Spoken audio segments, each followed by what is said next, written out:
মুসলমান ভাইরা আমার, এজন্য আল্লাহ রাব্বুল আলামিনকে ভয় করতে হবে।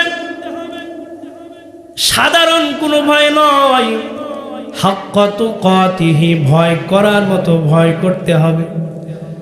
যেমন ভয় করেছেন সাহাবায়ে কেরাম।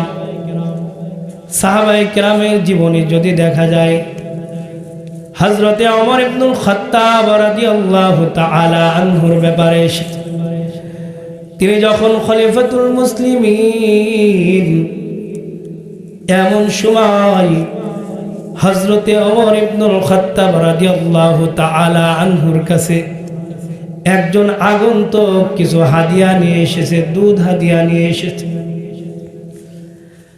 দুধ হাদিয়া নিয়ে আসার পরে বলেন, খলিফাতুল মুসলিমিন ওমর, আমি আপনার জন্য এই দুধ হাদিয়া নিয়ে এসেছি। হযরত ওমর ইবনুল খাত্তাব রাদিয়াল্লাহু তাআলা আনহু দুধ পাওয়ার পর ওমর ইবনুল খাত্তাব রাদিয়াল্লাহু তাআলা আনহু এই দুধ পান করলেন। দুধ পান করার পর ওমর ইবনুল খাত্তাব রাদিয়াল্লাহু তাআলা আনহু জিজ্ঞাসা করলেন, ভাই তুমি এই দুধ কোথা থেকে নিয়ে এসেছো? ওই ব্যক্তি বলল, খলিফাতুল মুসলিমিন, এটা হচ্ছে বাইতুল মালের দুধ, গরিব মিসকিন যারা তাদের দুধ আমি আপনাকে দিয়েছি।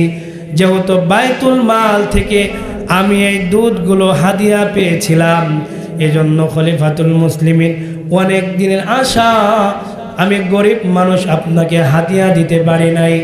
আজ যেহেতু সুযোগ পেয়েছি, আমার বন্টনে এই দুধ আমার কাছে দান করা হয়েছে বাইতুল মাল থেকে। আমি যেহেতু হাদিয়া পেয়েছি, আমি যেহেতু সদকা পেয়েছি, এজন্য এই দুধ আপনাকে আমি হাদিয়া দিয়েছি। আপনি এই দুধ খেয়েছেন, কোনো সমস্যা না। আগন্তুক ব্যক্তি দুধ হাদিয়া দিয়ে আবার ওমর ইবনুল খাত্তাবকে ফতোয়া দেয়, লানা সাদাকাতুন ওয়া লাকা হাদিয়াতুন।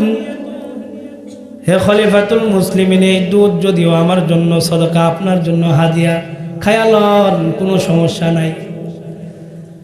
ওমর ইবনুল খাত্তাব রাদিয়াল্লাহু তাআলা আনহু এই কথা শোনার সঙ্গে সঙ্গে চেহারা লাল বর্ণ হয়ে গেল, ভিতরে ভয় প্রবেশ করে গেল। কেন রে গোলাম, কেন ভয়? এত আল্লাহ তাআলার ভয়।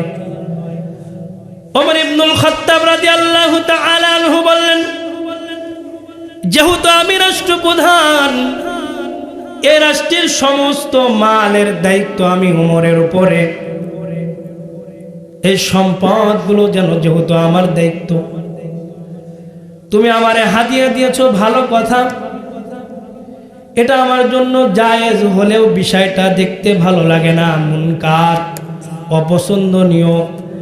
আমি ওমরকে যদি আল্লাহ রাব্বুল আলামিন কিয়ামতের ময়দানে জিজ্ঞাসা করে, ওমর তোমার পেটের মধ্যে ওই যে দুধ দেখা যায়, এটা তো বাইতুল মালের সাদকার দুধ, আল্লাহ রাব্বুল আলামিন আমি ওমরকে যদি এই প্রশ্ন করে, আমি ওমর তো বুঝায়া এমন ভাবে আল্লাহ তাআলার সাথে কথা বলার ক্ষমতা আমার নাই, এত সাহস আমার নাই, এজন্য আমি ওমরের জন্য এটা খাওয়া উচিত হয় নাই।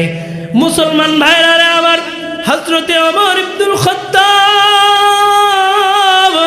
রাদিয়াল্লাহু তাআলা আনহু পাগল পাড়া হয়ে গেলেন।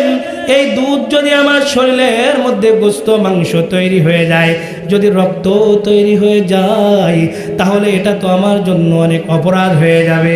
আল্লাহু আকবার। ওমর ইবনুল খাত্তাব রাদিয়াল্লাহু তাআলা আনহু পাগল পাড়া হয়ে গেল।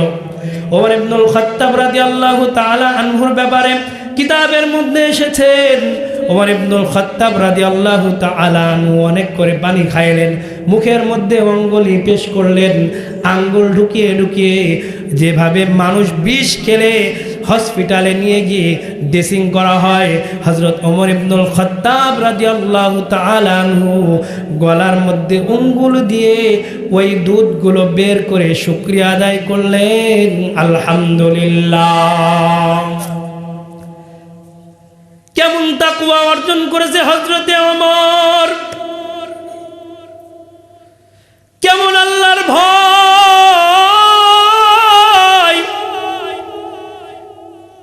এজন্য সাহাবায়ে কেরামের জীবনী থেকে আমাদেরকে শিক্ষা নেওয়া দরকার।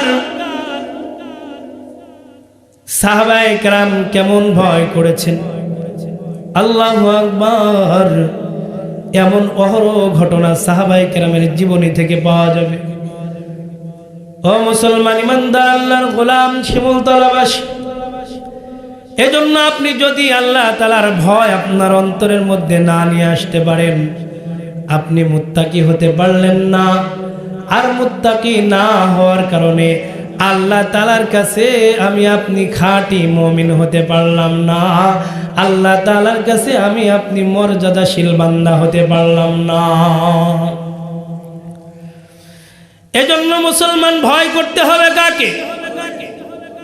গোপনে প্রকাশ্যে সব জায়গায় আল্লাহ তাআলাকে ভয় করতে হবে। আল্লাহ রাব্বুল আলামিন বলেন, ইয়া